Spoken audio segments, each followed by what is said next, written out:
My name is Niki. I'm the Obsessive Bookseller, and thank you for coming to watch a video.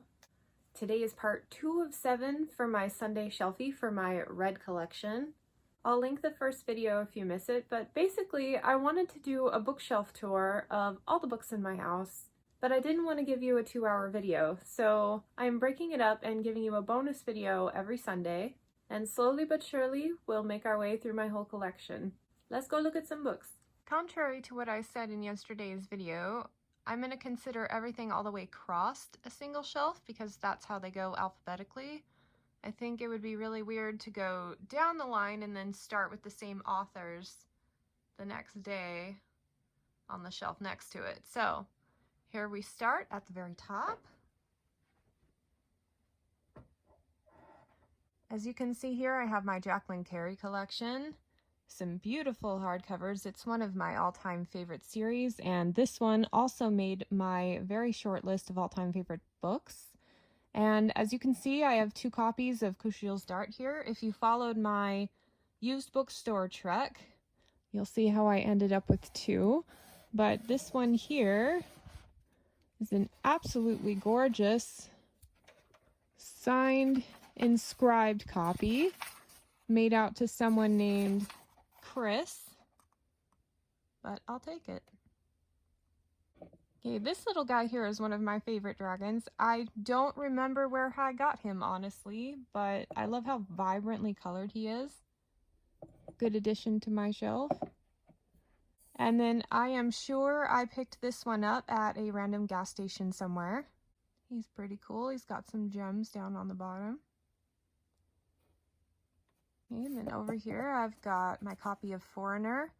I really did not like this first book. I DNF'd it with like 50 pages to go. And I'd been wanting to read the series for years and was looking forward to them. I have a lot of them in hardcover. And I was so disappointed that I put it down in disgust like 5 years ago and haven't picked it up since. But I'm thinking I might want to give it another try because I hear the rest of the books in the series are actually pretty good. Then we have my Truth series by Dawn Cook, also known as Kim Harrison. I really like those.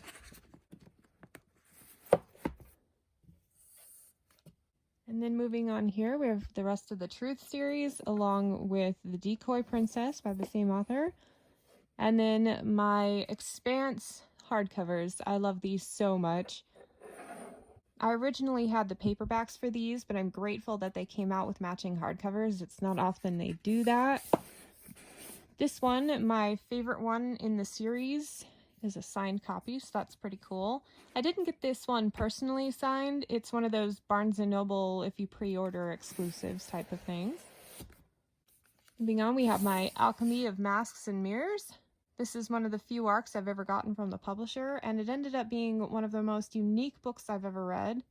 Lots of really great world building. It's a play on the Three Musketeers, but it takes place in such a wild setting, like flying ships, floating islands, that kind of thing. Then we have the beginning of my Julie Chernita collection. I've got everything she's written, a lot of them in hardcover and paperback. And this little dragon is handmade, blown glass, and my best friends brought him back for me for my birthday from Italy. So cool. I love his little teeth at the front. Before we even get started, I want to show you this one. This guy is probably my second favorite dragon on the shelves. I love his proportions. I think he is so cool. And again, I'm pretty sure I picked him up at a random gas station. So if you live in the States, that's where these are at, I'm saying. I have opportunity to bring home so many of them that now I'm at the point where they've got to be this level of quality for me to bring them home. And also not too terribly expensive. I don't have the price tag on him, but I think I probably paid like 14 bucks or something. Okay, but anyway, we have the rest of my Chernita collection. These are science fiction book club editions, and I found them at a used bookstore in Seattle, and I'm so grateful that I have them because I wouldn't have had any other means of getting a hold of them. And then these are the ones I collected myself because by the time they came out, I was already a fan. And I competed to be a beta reader for her latest series, and that involved extensive note-taking, a massive reread of the whole series, which, by the way, was really fun.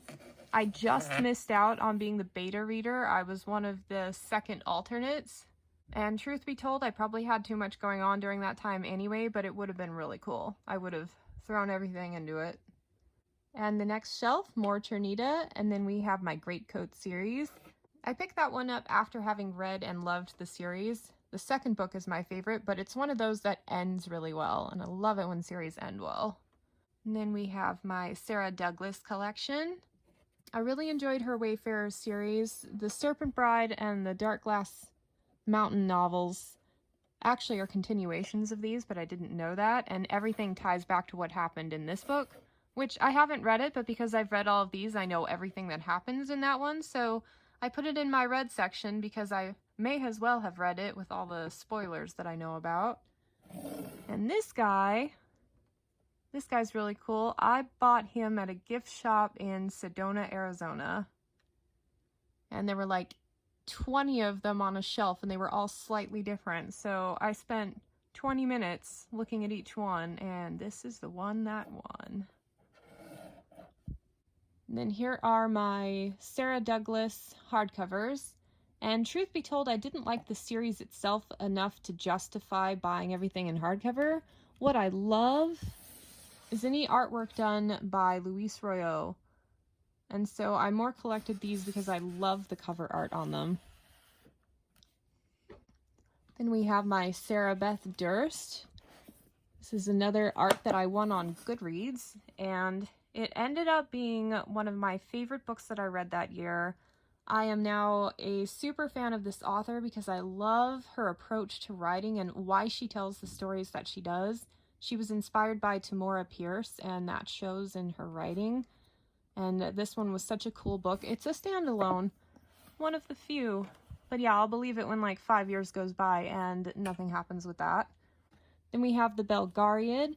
Of all the classic fantasy, the Belgariad is probably my favorite. I thought the writing was concise. I feel like it stood up to the test of time.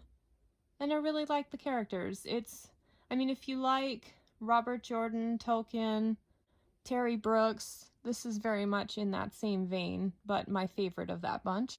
And then we have what I have read so far in the Steven Erikson Malazan series.